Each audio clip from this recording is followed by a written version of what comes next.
Good evening, West Potomac. Oh my gosh, we are finally having our first town hall of the new school year, and it is a town hall to talk about the return to school. Full blast. No more town halls to talk about virtual learning or any of that, or hybrid or concurrent. All of those things are gone. So first and foremost, I want to welcome you all of my returning parents, and to all of my new parents. I am Tangi Millard, and I am the very proud and excited principal of West Potomac. I know that there are many of you who will be sending your babies off to us on Monday, and it will be the very first time that they are in the building.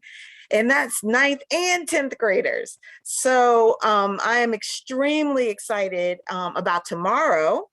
Just another plug, you should have received a ton of messages from Mr. McMahon and the Student Service Office about tomorrow's ninth and 10th grade orientation tomorrow morning at 8 o'clock. Please refer to the e-notify messages that have been sent to you, and final update was sent this afternoon. So definitely check it out for bus locations if you're not bringing your child as a kiss and rider and they're taking the bus to come to orientation.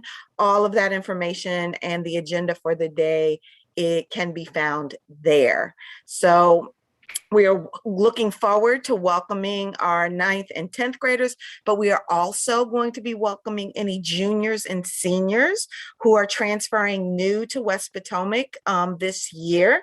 So we have a full half day planned with learning and fun and excitement and opportunities to see the building. And for any of my returning students and parents, we got a lot of stuff that's been going on this summer, and we're going to give a brief update on the construction. But there were some last minute things that had to get done today, which thank goodness got done, like our bus loop and repaving of the senior parking lot. These were all things that we thought would be done a little earlier than the day before we needed them to be.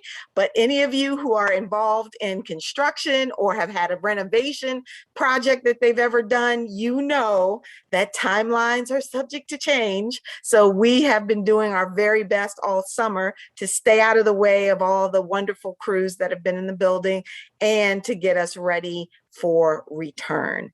So if you are here and you are needing Spanish translation, please check the chat. And I know I'm saying that in English, but in the chat are directions for you to click over through the interpretation button at the bottom of the screen and turn on the Spanish translation. And there you will find our wonderful department chair to our world languages department, Ms. Rodriguez, and she will be translating tonight's presentation. We are also casting live on YouTube. This is new for us. So anyone that's out there in YouTube land, hi. And in the rest, we have about 98 people here with us on the Zoom. And the Zoom capacity is roughly 300. So if you are on the YouTube and you prefer to come into the Zoom, we got room. So you can log in to the Zoom link and we will admit you as you come in. So let's get started. Let's get excited about the return to school.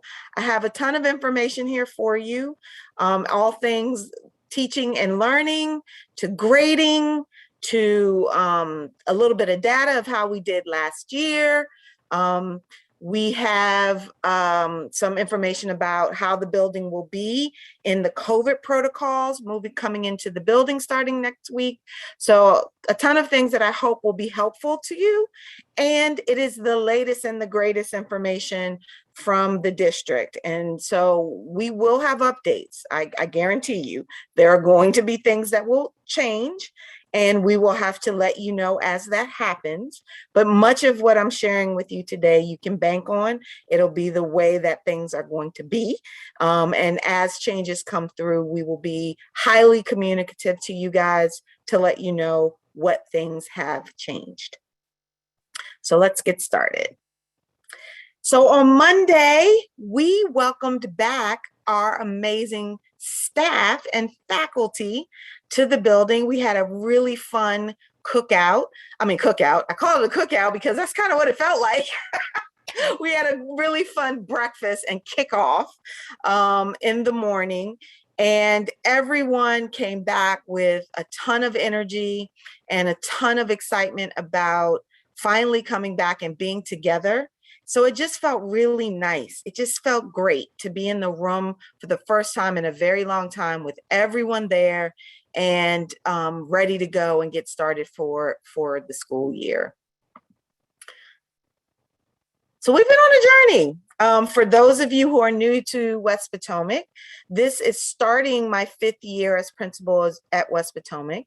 And in the past 4 years, we've been on a very strong journey of systematizing our practices, making sure that we are providing for students what they need, their individual needs, and making sure that we're developing ourselves towards success for every single child. So I want to share with you just 2 little data slides, and those of you who know me know I love the data. I follow the numbers to help us make the right decisions for our kids and our community. And those of you who will get to know me, that is a lot of what I like to present to you, to really give you the story of who we are and where we're going. So this data is very important to us because 4 years ago, when I came in 2017-18, we really were starting to look at refining our practices and determining who are the students who had true need and who are the students who were doing extremely well, and figuring out how we're going to improve our programs to also engage them at a high level so that they can go on to the next big thing, whatever that might be, whether it's college or trades or the workforce, just really making sure that we're giving our kids those skills and the knowledge to be able to do well. And I'm really happy and proud of our staff and really proud of our kiddos, because the last 18 months, no, challenging isn't even the word to use. Kids stuck with us. You all stuck with us and really helped to be like that third, what do you call it in football? The 12th man. You are our 12th man on the team and really pulled our kiddos through. And we had some great success, even in COVID and even in the pandemic and virtual learning. So I appreciate you all for that. But as you can see, one of the areas that was extremely concerning for me when I first came in was the percentage of 9th graders that we had ending their 9th grade year in a retention mode, meaning they did not pass enough courses to move on to 10th grade. And when you look at this beginning high school data, it points directly to the end high school data, graduation rate. Because also in 2017-18, when I first came on, we were at an 89% graduation rate, which for Fairfax County, for our school and our community, was very low. And we needed to start to work quickly to move that needle. So we decided to focus in on the start, because if a student has success at 9th grade, they are far more likely to graduate on time at the end of 4 years. And as you see, these numbers actually are very high when you talk about retention rates. The 9th grade was our highest group. And prior to the summer school from the 2016-17 school year, we always have kids that go to summer school and then are able to matriculate. But prior to that summer school benchmark, we were at 10%. So once summer school kicked in, we ended up being at around the 8% benchmark. But that was way too high, especially when you looked at the total number of students that we had. So we worked on it. We were very intentional over the last 4 years. And as you can see, even in COVID, we have been highly successful with reducing that rate. My 4-year goal when I first came in about this data point was to have 100% matriculation rate of 9th grade. There is no reason why we should not. And so we're getting close. I want that percent retention to be 0. And we are going to keep working to get there. But as you can see, that percentage has changed drastically, declined by over 53%, almost 54%. That number has decreased as students who have been retained. So as a result, this is where we landed at the end of the school year this year with our graduation rate. And it's that number down here at the bottom, the 95.226%. We went from 89 to 95 over the last 4 years. And as you can see on the side, I attended my summer school graduation this past week, and we graduated 9 additional seniors, and their numbers are not even calculated in this 95%. So we will be closer to that 96% once those numbers get calculated in, and dropping our dropout rate a little. Well, our dropout rate will stay pretty close, because these are students who are not still enrolled in high school. And we have done a lot of work with that number, because that number was excessively high. It was around 8% as well. So we are in really great place. And I'm very proud of the work that has been done. So where are we going next? This graphic is probably very familiar to you, but what's different for me is the third panel of this graphic. We started out 4 years ago with really looking at, all right, what is equality versus equity at West Potomac, and making sure that we are giving all kids what they need and being equitable about their needs. But I want us to go a step further. I want us to get to a place where there are no barriers, and that all kids can access the game at their level in their way, and pushing kids day by day to their better selves, not just academically, but socially, emotionally. I am fully invested, along with my staff, with helping to raise your children, to bring them to a place where they are able to walk out of our doors and into the next great thing with ease, without having to face barriers, without having to have additional things given, but they have developed themselves so well that they are free.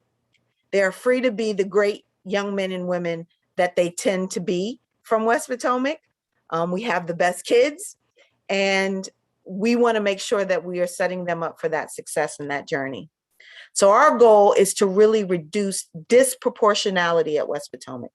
We have gotten so good at capturing the kids who needed more support and getting them through the next levels of their education, that now we have reduced that number so much that we're able to really look at places where there are disproportionality, meaning we have a certain number or percent of students demographically in our population, but they are either over or underrepresented by population demographics in certain areas of our school. Whether they are underrepresented in advanced academic courses like honors and AP, or overrepresented in discipline and behavior. So we are really getting laser focused on understanding how to do the disproportionality work, which is a lot harder than doing the work that we've done the last 4 years, which is you have a large group of kids, no matter what the demographics, and you are trying to work to support them to get to a better place, or you have a large group of kids who are doing really freaking well and are rock stars, and you are elevating them to go on to bigger and better things. That work we've gotten good at. So now we're really looking at the work for the next 5 years. Yes, I plan to be here. I love my school. I love my community. All righty.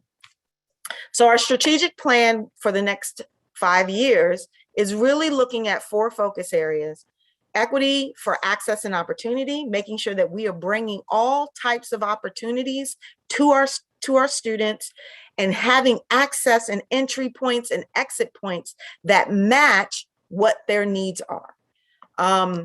We are looking for equity in teaching and learning, making sure that we are systematizing our practices around how we teach, what we teach, how we measure what we teach, and making sure that we are clear on our students and where they are and what they are learning. All of those things are extremely important in our 2 main things in our bullet and our mission. We are going to talk tonight a lot about where we are on our journey for equity in grading, which we've been doing for the last 4 years. Making sure that what we are grading is a true reflection of what students are able to do in their content area. So that a grade isn't this nebulous thing. What does an A mean? What does an F mean? But that we are very clear and intentional about how we give kids opportunities to show what they know, and to have that grade be a true reflection of their learning. And lastly, equity for school organization. That is really about our systems, how we are making sure that the systems that we have in place are providing meeting the needs of all of our kids, of our families, and of our staff. So one of the ways in which we are going to be continuing to work around the equity for teaching and learning is through Modern Classroom. So many of our teachers have been practicing Modern Classroom for the last couple of years, and some of you may have had students, your children, participate in a classroom where a teacher is using Modern Classroom best practices. We are going to be growing teachers getting trained in Modern Classroom over the next 3 years. At the end of this summer, thanks to our PTSA, who bankrolled the training for 10 of our teachers, which is amazing. PTAs across this district just don't do that. And our PTAs are academic boosters, and they put their money where their mouth is, literally. They want to support academics at West Potomac. So thanks to them, we have a total of 32 teachers who are now fully Modern Classroom trained. So you're going to be hearing more and more about Modern Classroom, the structures that we use, but essentially the whole concept behind it is to give students ownership over their learning so that they are pacing their learning based on their mastery. So Tangi doesn't move forward to the next big test until she is able to demonstrate mastery on a smaller level over time. And when she's ready, she tells me, I've done all of my mastery checks, Miss Millard, and I am ready to take that test. And in that process, the teacher is providing small videos of instruction where kids can go back and rewatch and relearn as they need to, take their mastery checks. Meanwhile, at school, the teacher is literally able to go around and give one-on-one time to every single child, whether that child needs help and support or whether that child is ready to extend and go on to the next thing. Modern Classroom sets structures and gives teachers the tools with which to do and utilize these best practices. This is 21st century education. The difficulty that teachers have had and educators have had is figuring out a way to manage that within the classroom setting and within the school day. And this gives us the opportunity to do that. So these are the teachers that are currently trained. So a dovetail to the teaching and learning work is around equity for grading.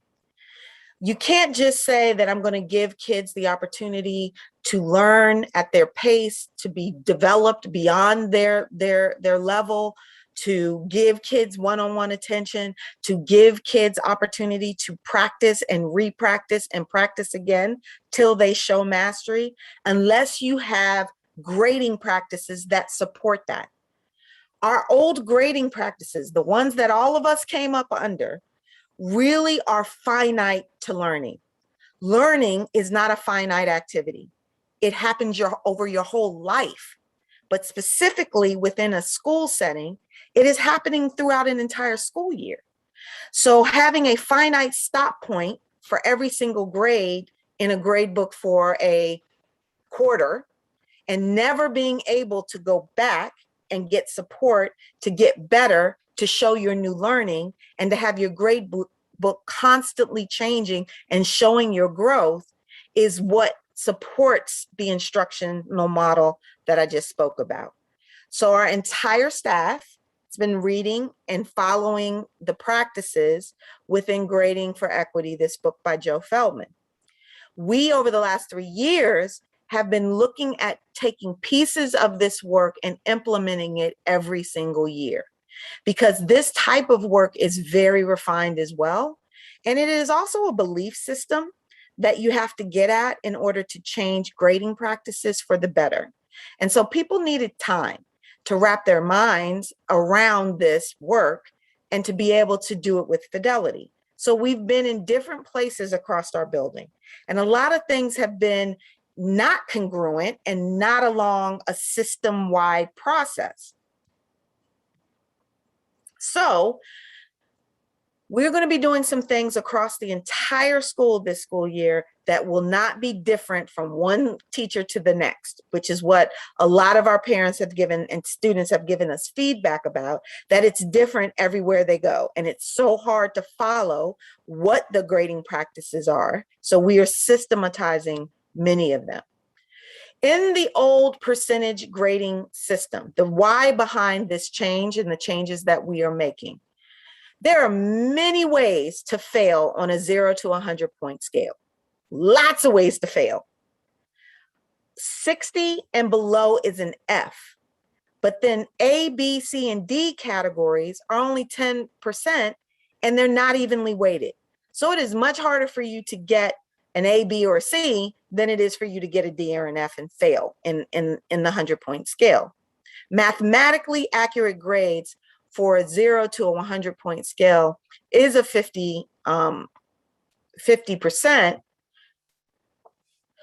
which we went to in COVID as a whole district. So we took away the 0 and we made the floor for an F a 50. But that isn't even actually accurate to what we're trying to get at, which is what is a true reflection of a student's learning. So even with that adjustment, it still was saying that a kid who did no work had a 50% level of mastery versus a kid who did work and got a 50. So it was still not an accurate reflection. So that inequity of using a 50 as a 0 for students who didn't complete an assignment versus those who did the work and earned a 50 was really truly a false representation of student learning. So what we will be moving to is a 4.0 scale across the entire school. Every department will have a straight 4.0 scale, 0, 1, 2, 3, 4.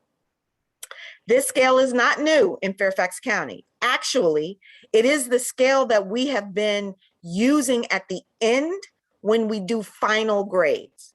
A student's grades is required in our grading and reporting regulations, policies. When a teacher gets to the end of the year, they have to take the percent grade, if they were using percentages, and calculate the final grade using the point scale, the 0 to 4 scale. Whichever was the higher of the two when you calculated it was the final grade that we were to give the student. So this isn't actually new. We just waited until the end of the school year to use it. Again, the percentage scales are inaccurate and are not a true reflection. The 0 to 4 scale was what we were using anyway. So now we are going to be 0 to 4 across the board. It is mathematically accurate and precise. Students can easily recover from a 0. That was the problem with the 100-point scale. When you get a 0 in the 100-point scale because of its inaccuracy, It is almost impossible, depending upon what that 0 is on and when you got it, to dig yourself out of it and get back to an A. You might be able to get back to a C or a B, but getting back to the A was elusive with zeros on major assignments. But within a 4.0 scale, a 0 is calculable. So last year, if schools were using the 4.0 scale, there's schools that have been doing 4.0 for many years now, like Madison, for example. They didn't have to change anything in COVID because they were already practicing an equitable scale.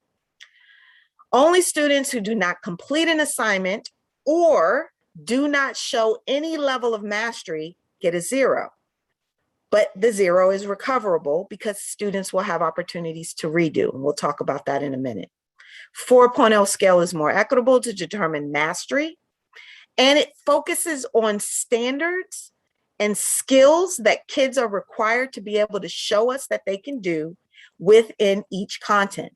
And it gives students a clear level of feedback around what it is that they are that they are learning.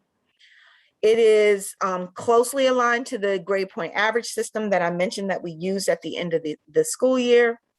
And because you can recover from lower grades, it provides more motivation for a kid to continue to work. A 0 often just tells a kid, I'm done. I can't fix it. There's nothing I can do about it. And I'm not going to be able to pull out. And they often give up. So this is just a general example of the rubrics and the language that we will be using attached to the 0 to 4 scale to give you an understanding of, well, what does my 1 mean? What does my 2 mean? What does my 4 mean? What's the difference between a 3 and a 4? How do I get a 3 or a 4? What are the examples or the exemplars that a teacher is going to provide so that a student understands what is expected of them so that they can reach these higher levels? Again, this is a general example, but within each content, within each collaborative team, there will be more detailed language around this because what a 4 means in geosystems may be very different from what a 4 means in English 12. And that is why the scale is much more clear around what a kid is learning and are able to demonstrate within that scale. So the focus of assessment is really to provide feedback to students along the way as they are learning throughout the year. It gives the kid and the parent and this teacher information to measure that student's performance. It also gives them information to be able to tell the teacher what it is that they need to do to support the student and to allow the students to reflect and make adjustments on their learning as they go along. So at West Potomac, we have 4 main tenets that we believe and practices and principles that are foundational to this work that we are moving into. Grades help students achieve academic success, support the development of a growth mindset, and give students opportunity for redemption. Fair and transparent grading policies help students to know their level of mastery at any point in time, enabling them to reach or exceed mastery of course content and skills.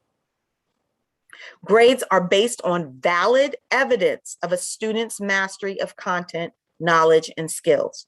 So a good example of this one is the old school participation points. That if I raise my hand 3 times, I'm going to get 30 points right away. That is not telling me what a student is able to do. So if I'm really good at participating, I might offset my grade in a grade book that uses something like that, and it is not a true reflection of my actual learning.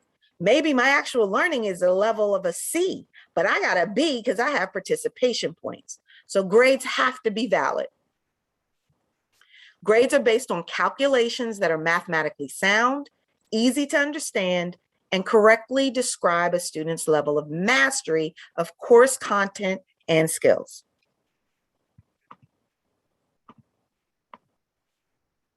So these are the things that are systematized starting this year across all teachers at West Potomac. The 4.0 scale, no decimals until they do the final grade calculation, because the decimals may come into play when you're looking at the conversion from the letter grade from the points to the letter grade. Rolling grade book, which we moved to last year. That means that a student has opportunities throughout the entire school year to make some changes in their grade, and it has to be upkept, meaning teachers have to input grades. So we will be monitoring weekly grade inputs to make sure that the information you are seeing is accurate. We have had a lot of difficulty around making sure that grade books were up to date and accurate. We have to stay focused on that as an administration, and we'll be moving very strongly when teachers are not doing that. Rolling grade book, meaning that final course grades are determined by the sum total of assessments across the entire school year. Late and missing work accepted without penalty. There will be no downgrading for late work, and students will have multiple opportunities to redo assignments. The minimum that a student will have to redo and go back and make up work is the quarter benchmark. That is the minimum. So a student will have until the end of the quarter to redo assignments. But because a rolling grade book is constantly moving, depending upon when a student might choose to do that redo, if they wait till the day of the end of the quarter, that redo grade may not reflect in the actual report card that they get for the quarter. We have to change the way we look at report cards. Report cards are literally progress benchmarks. They are not a final finite grade. The final grade does not come until the end of the year. So opportunities for kids to redo work, minimum the quarter, maximum the end of the year. So some teachers last year did a year-long pure rolling grade book, where a kid in May could have gone back to an assignment in October, redo it, and still get credit within the grade book for that work. Some teachers may choose to do semester. Their benchmark may be, you can turn anything in from first and second quarter up until the end of the first semester.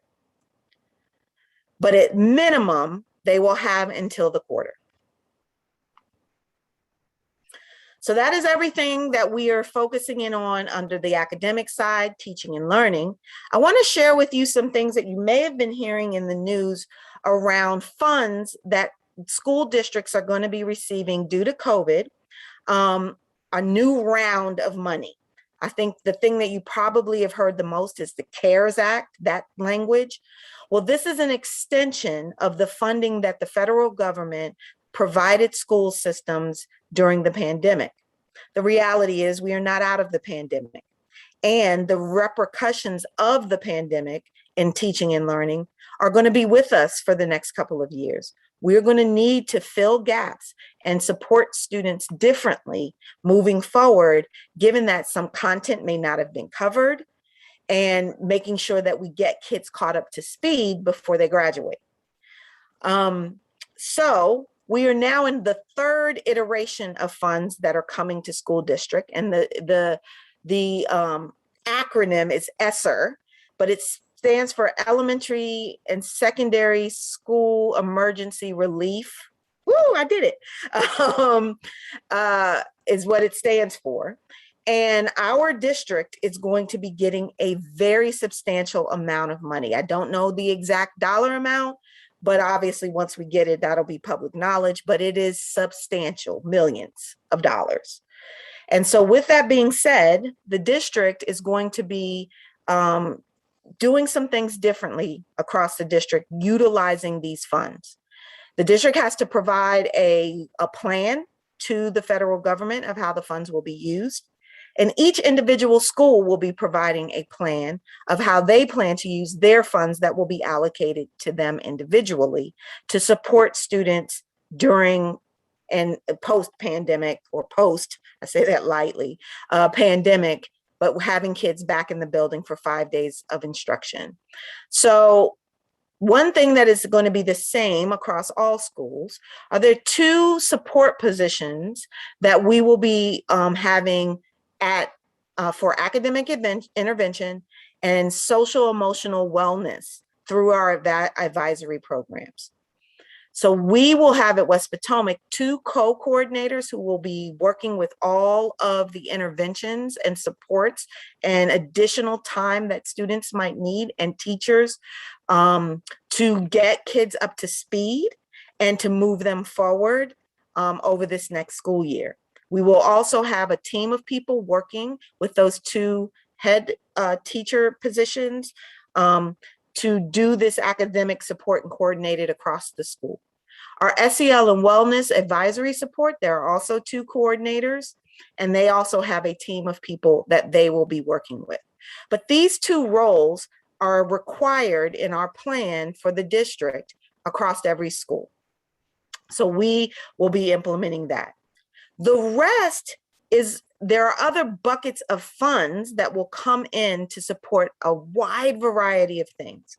Things like additional activities after school for students, to having money for special programs, to supporting additional hours for our assistant directors of student activities to make sure that we can get athletics and keep athletics going in COVID, to hourly support for teachers, money for clubs for our students who are in their special interest clubs and have not been able to raise money, for the past couple of years. So we're working on developing our plan, the West Potomac plan. These are the pieces that are already in place, but we have a lot more work to do in really fleshing out how these funds will be spent.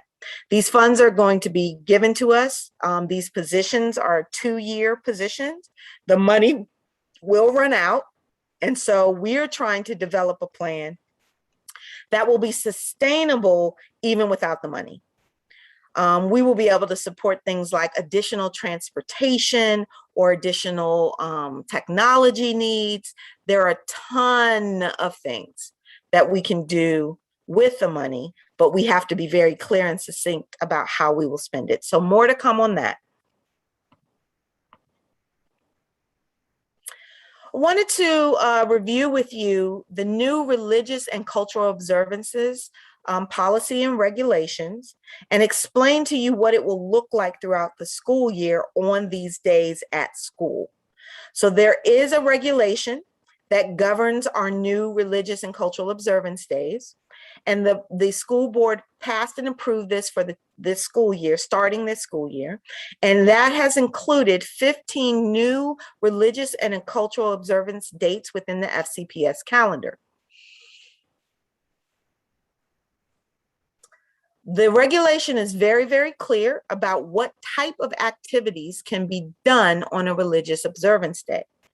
The whole purpose of these days is to allow students and staff who observe these religious and cultural observances to have an opportunity to actually observe them and not be encumbered by having to come to school because they're afraid they're going to miss something, or having to come to school because there's a major event like a game or a play that is happening in that day. So there are very clear parameters about what we can do in the school day. We can reinforce anything that we've already done. So no new instruction, but review of work and review of instruction and practice that of things that have already been covered can be done on these days. You can really engage students in supporting them with meaningful learning around even the religious and cultural observance. And this is not an opportunity to engage in lessons or activities that are new. So it's really like our Wolverine work days, for lack of a better way to explain it. That is what these days will be. They will be review for students in school.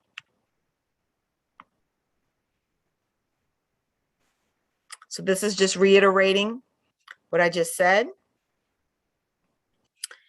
And the days following the religious observance, we are not to be giving unannounced tests, quizzes, projects. Any major assignments have to be announced a week prior to the religious observance if the teacher is choosing to give that assessment, that major project, the day after the religious observance. And essentially, it tracks to the 2 days after. So they can't do any major assessing on the next day or the following day because of the even and odd rotation. So teachers have to be very clear, at least a week ahead of time, in announcing what major things will be due, if they're going to be due anytime the day or the next day after a religious observance day. I know this is a lot to track. It's a lot for the teachers, but what we are trying to get teachers in the habit of doing is posting their work for the week or 2 weeks or even a month within their Schoology calendar, because Schoology will be the way in which you will be able to see what's happening, and students will be able to see what's happening. And we're going to talk about Schoology in a moment as well. So again, these are just examples of things that will happen on a religious observance day. Anywhere from supporting a student to retake and redos, to reteaching, to reviewing, to allowing kids study hall time, essentially time to work on things. Those are the type of activities that will happen on those days. Just wanted to make sure that you all were very aware of our student laptop distribution schedule. We already started. Today was the first day of laptop distribution, but we will have more opportunities this week, tomorrow during orientation, and tomorrow afternoon during our Wolverine welcome. Tomorrow afternoon from 3:30 to 5:30, just another little plug, we have our Wolverine Welcome Open House. It is an opportunity for you to come back with your children who have come in the morning to see the school and learn the school. You could come back and also walk the school, and your child can take you through their schedule. You can also there'll be opportunities for you to do things like, you don't need to put money on your lunch account. I was going to say put money on your lunch account, but it has been announced through the ESSER support that Fairfax County will also have free breakfast and lunch for all students, regardless of their free and reduced lunch status. So you can buy uniforms for PE, get information from our PTSA. There will likely be other like booster people around, so you can learn about some of our activities. So it's a fun, just relaxed time for you to walk through at any point and see the school and get to know some things about West Potomac. And then if you are unable to make any of these times, we will, during the first week of school, be distributing laptops through English classes for students who come to school and have not been able to pick them up.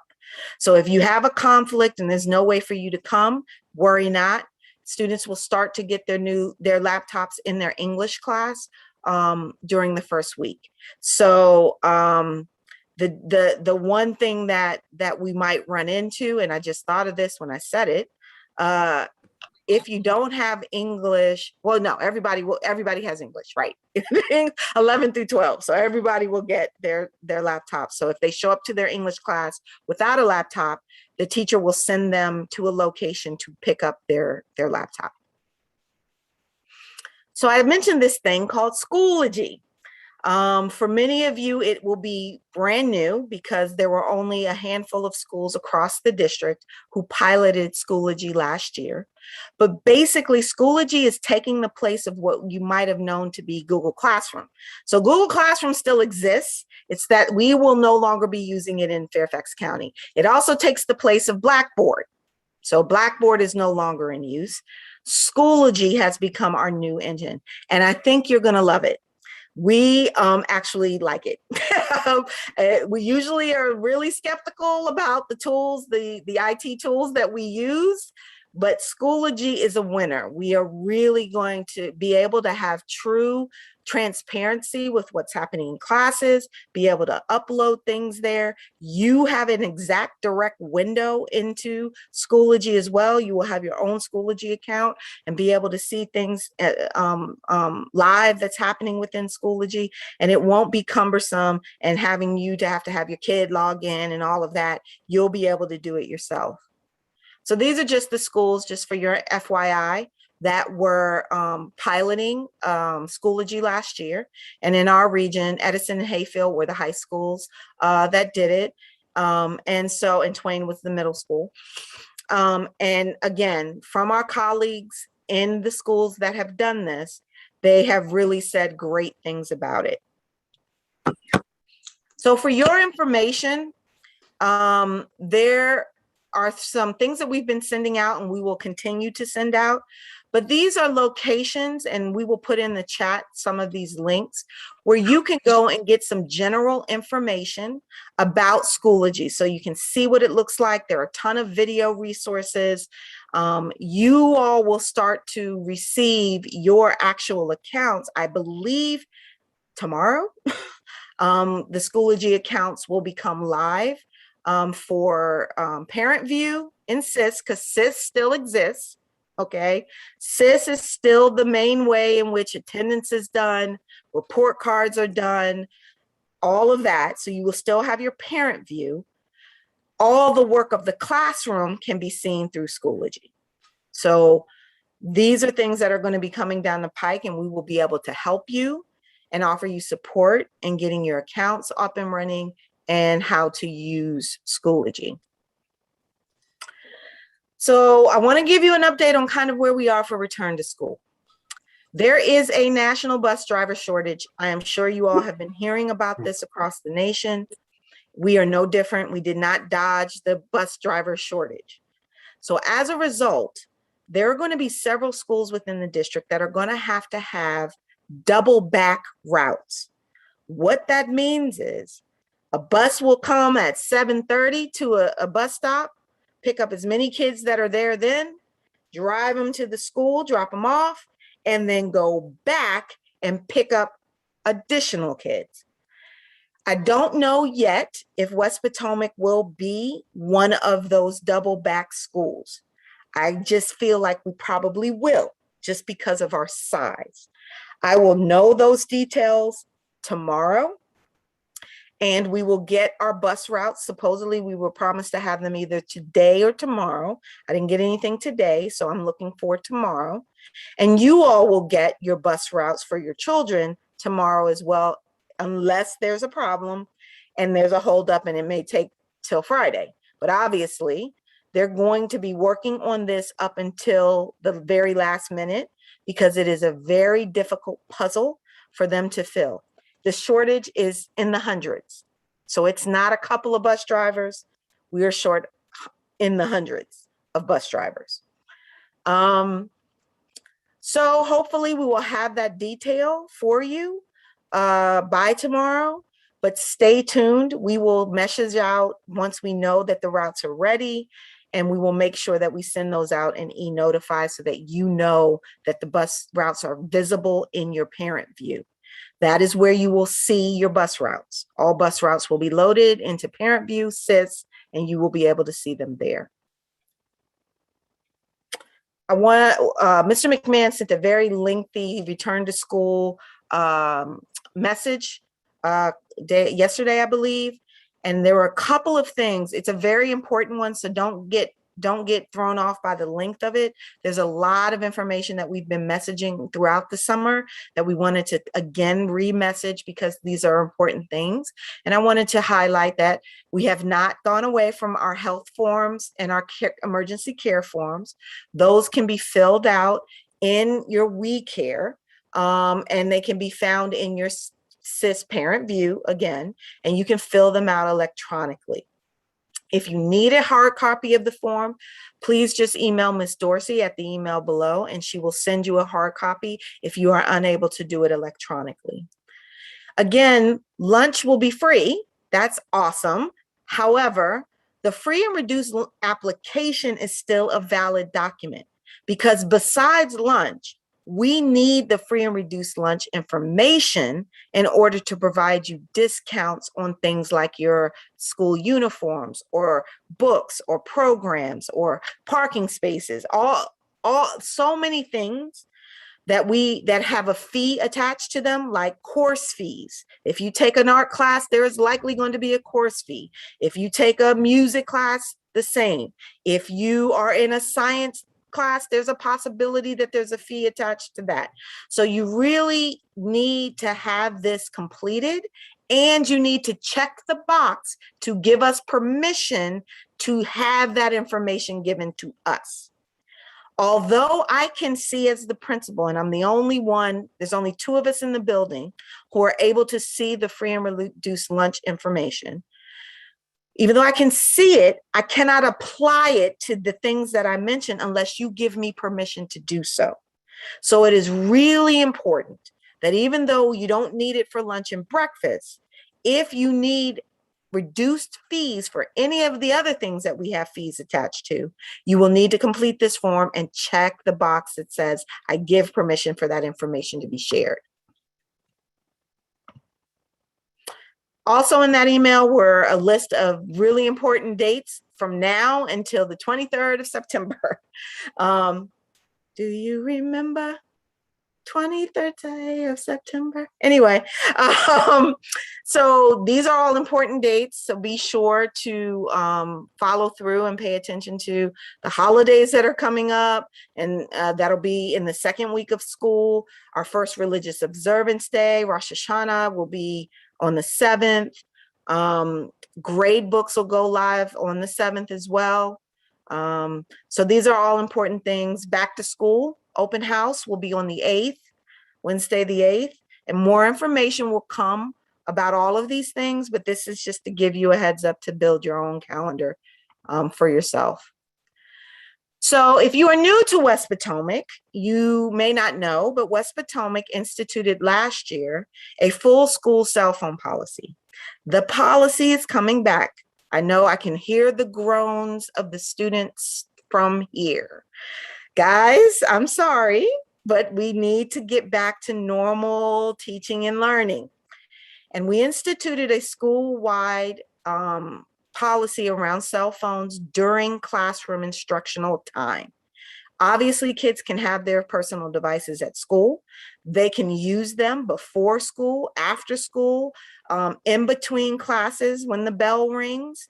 They are absolutely welcome to have their phones at school. However, during instructional blocks, when it's the time for kids to be in classes, cell phones have to be out of sight and away. Every student has a device. They have a laptop, and anything that they would need to do technology-wise can be done on the laptop. Cell phones were becoming a massive distraction for students learning. So we instituted the cell phone policy, and before COVID hit, we were having huge success. Even though I know students don't love it, many of them reported, because we did surveys, that, yeah, secretly, I like it because it has helped me to focus. I'm not going to tell my friends I said that, but secretly, it did help me to be in focus. And with the last 18 months of students being at home and learning online and having their phones and their TV and everything else around them to be a distraction, we need to narrow that focus back down to school instruction, because we got a lot to do. And we have a lot of things that we got to make time up for because we lost it in the pandemic. So once a kid crosses the threshold of the classroom, all cell phones have to be gone and out of sight and away. And that will be practiced throughout the entire school. Obviously, headphones and things of that nature that need to be put in for a student to learn, teachers will give them permission to do so, and that is fine. And in many cases, they'll have to do it because Students might be watching videos and they're in different places. If we have to have some level of virtual instruction because of COVID, students might need to have those. So those things are all still available. If a student is found to violate, meaning they take out their cell phone in the classroom, they get verbal warnings from their teachers. They will get 2 verbal warnings.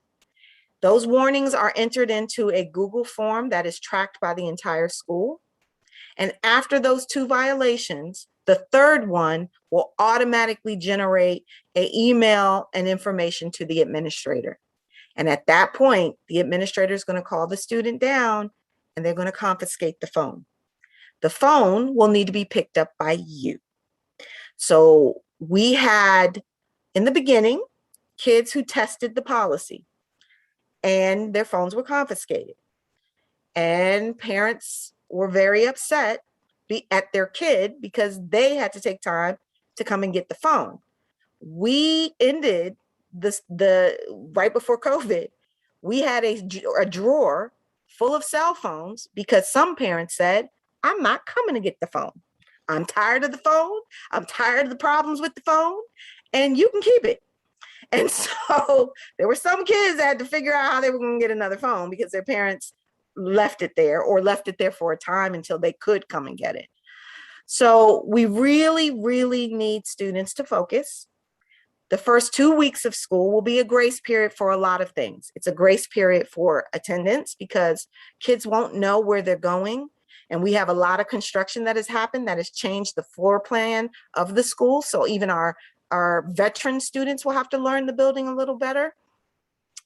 So we will have a grace period around attendance and taking attendance and saying a kid is late. There's a grace period for that. There will also be a grace period for the cell phones. We will be reiterating the policy. We will have kids practice the policy, but then we will have a hard stop. And from that point forward, the policy will be in effect. And so we will have this conversation with kiddos and so that they know. But at the end of the day, I'm telling you, our data around cell phones started high and then went down to very minimal number. And our issues with classroom behaviors and disruptions almost disappeared because students were fully engaged in the learning. And we did a lot of research before we moved to this model, and it was a full teacher-driven process. I did not come up with this on the admin team. Teachers developed it. They came to us. They asked for permission to implement, and they developed all of the strategies around it. And so these were a lot of the whys behind why we went to this and why we really wanted to practice it and try it. And these outcomes that research has shown, we saw them in live numbers because we tracked all the data. I love data, to see that this actually does work and support students. So COVID, how will we be functioning in the building in a COVID environment still? We have a universal mask mandate indoors. That changed about a week ago. And so all staff and students, no matter their vaccination level, will be wearing masks throughout the school day when they are in the building. The only time masks will come down is in the cafeteria where students will be eating. Outdoors, we are still at a level where they will not have to have masks. So if they're outside for PE or if they're outside and eating lunch, they will not have to keep their masks on. If they're walking between buildings, no need to have the mask on. But as soon as you walk inside, you will be wearing a mask. Again, in the cafeteria, no masks, and social distancing based on the CDC's guidance in order to bring everybody back is not present. We will not be able to do 6 feet or even 3 feet in many cases of social distancing at West Potomac, nor will most schools across the district, especially high schools. So our lunchroom will be at full capacity again, no desks and rows, and students will be taking their masks off in the lunchroom to eat. We are extending our outdoor seating. They are giving us a tent to put outside on the patio beyond the senior patio. So the construction is going to earmark space in front of the school where our cafeteria patio exists and add more bench seating there. And we will have an extended tent outside the back side of the cafeteria where the senior patio is and the junior parking lot and stadium area is. So we are trying to give more opportunities for students to go outside and spread out, as well as an opportunity to take off their masks during lunch. Again, these are all the layers of support. Obviously, we are going to still be using sanitizing and cleaning procedures. All of those things will still stay in play. The difference is we just won't have the social distancing. Masks will stay in play. The difference is we don't have to have them on currently outside.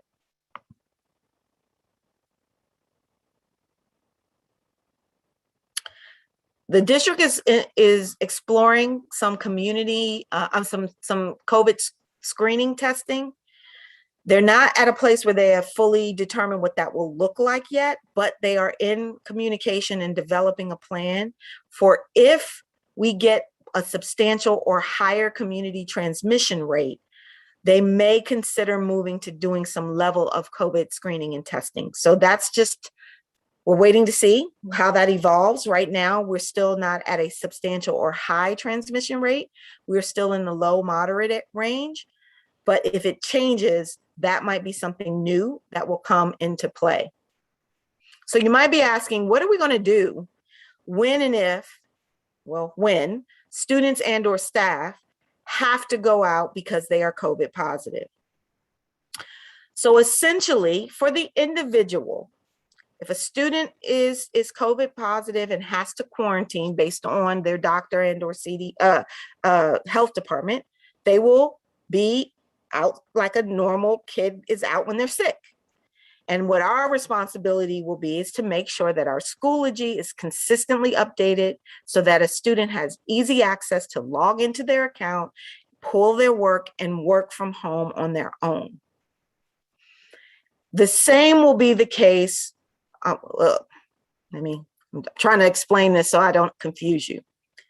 If an individual teacher has to quarantine and they are a teacher who will be home, some teachers will have the ability to work from home and teach virtually. So continue to teach virtually while their kids are at school, and we get a sub to cover. So it's essentially the virtual model we used when we came back to school last year. There were classroom monitors. Every kid was on their laptop. Teacher was at home. Kids were learning from the teacher in the virtual environment. So it would be synchronous virtual instruction. Some teachers may not have that as an option based on their health and or their level of quarantining. So in those cases, it's just like a teacher being out sick. We would get a sub, the teacher would have sub plans, and the sub would take over for in-person live instruction. If a full class, so let's say my third period English class, has to quarantine because a spread happened in that classroom, then everybody for that class period only would switch to virtual. So that teacher for that class and the kids, the 30 kids in that class for that third period bell will get virtual instruction. The rest of the periods for those students would be asynchronous. Again, they would be logging in to their Schoology accounts and pulling down work. There is more to come on this because they are still refining the details, but essentially that's what it would look like for classroom quarantine. And obviously, if the whole school has to quarantine, then we would all be virtual. Everybody be at home, teachers would be teaching from home, kids would be learning from home. Obviously, I want none of this. I want no parts of classrooms and schools having to shut down as a result of COVID. So the mask mandate is truly our last line of defense. So have conversations with your kids, because we really have to be tight on that. Even with everybody vaccinated, the Delta variant is breaking through, and vaccinated people are more and more showing up positive with COVID. The good news is they're not getting super sick, and they're not spreading in the same rate, and they usually are asymptomatic. So that's the good news. But we still are at a place where a lot of people are not vaccinated. So we need to be very, very clear about the fact that masks are still in play. If a student refuses flat out, I'm just not going to wear the mask, they will not be allowed to be at school. They will have to go home and learn asynchronously, pulling work from their Schoology on their own until they are ready and willing to wear the mask. Unless, of course, you have a mask, you have something from your doctor about your mask.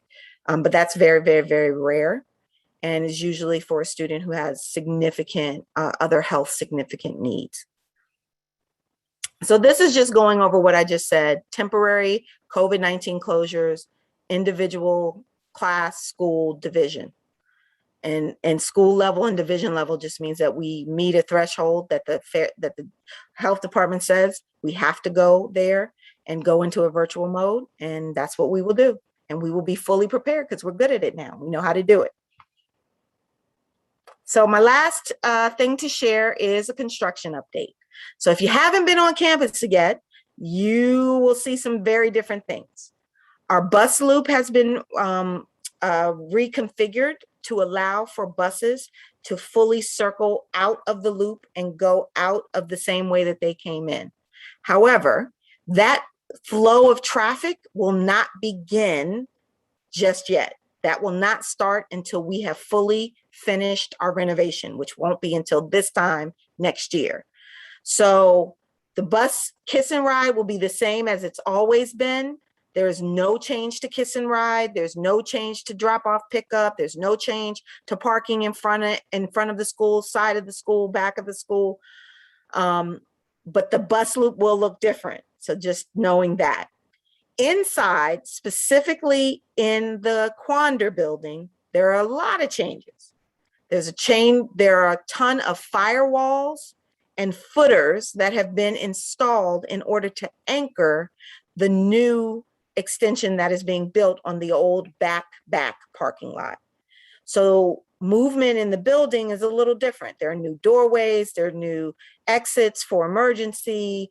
There are big brick cinder block walls in places where they did not exist before. And so the building in Quander looks quite different in certain areas. Like I mentioned, the restructure of the cafeteria to put the tent outside, and there's some walls up in places in the cafeteria entrance that weren't there before. The senior lot has been completely revamped to take out the islands so that band can practice there from now on. And the parking lot has been repaved as of today. And I don't know if the lining has happened yet, but will be fully relined as well.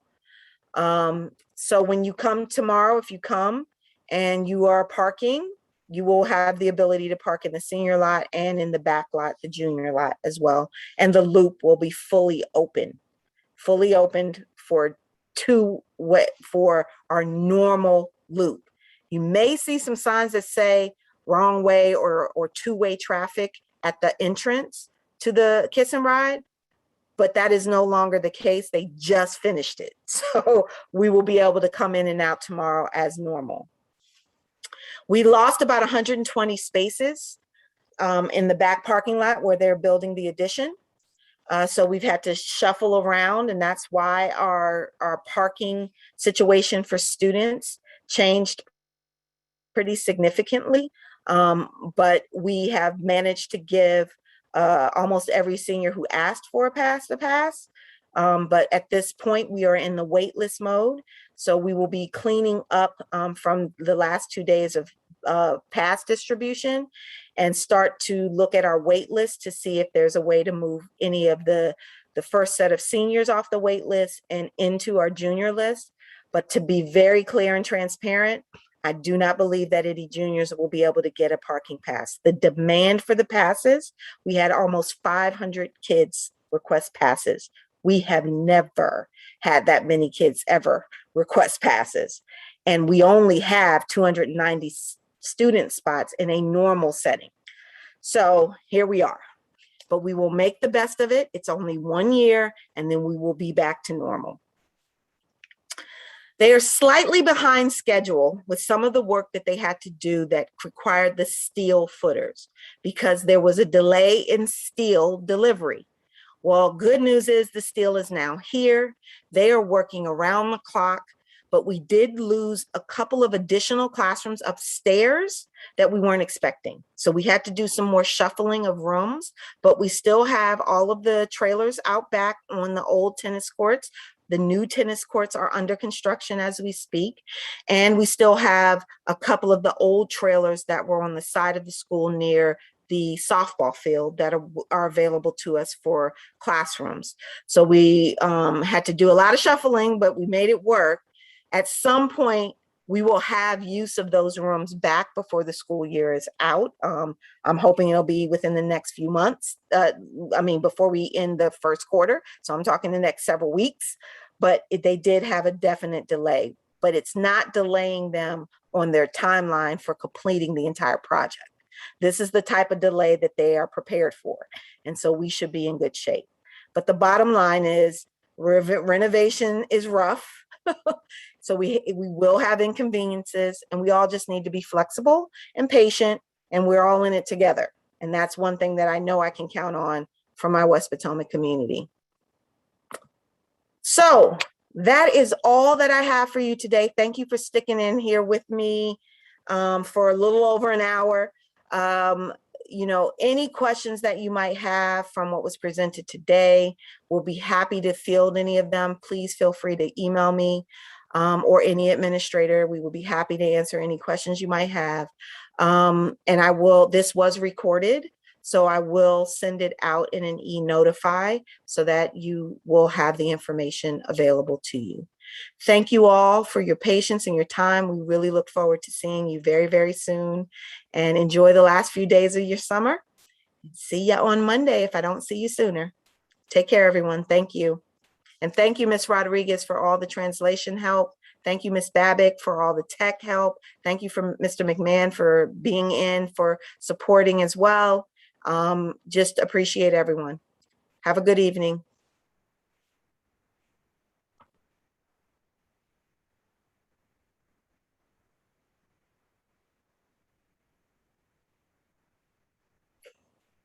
You want to go to school. Yes, you do. You miss being at school. I'm just looking at the chat. I'm sorry. Yes, great year. Here's to a great year. Yes, ma'am. Thank you all.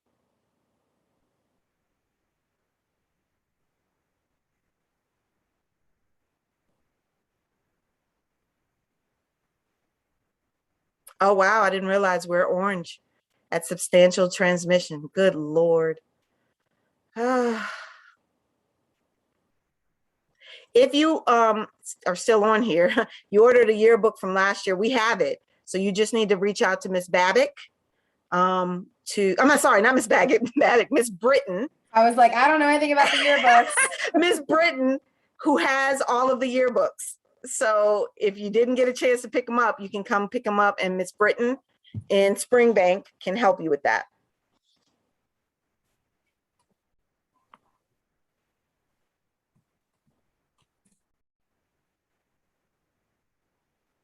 Thank you, Miss Babick, for putting her email. Miss Britton's email's in the chat.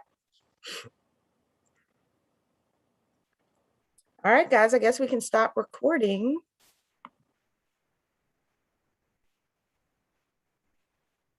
I'll take us off of YouTube.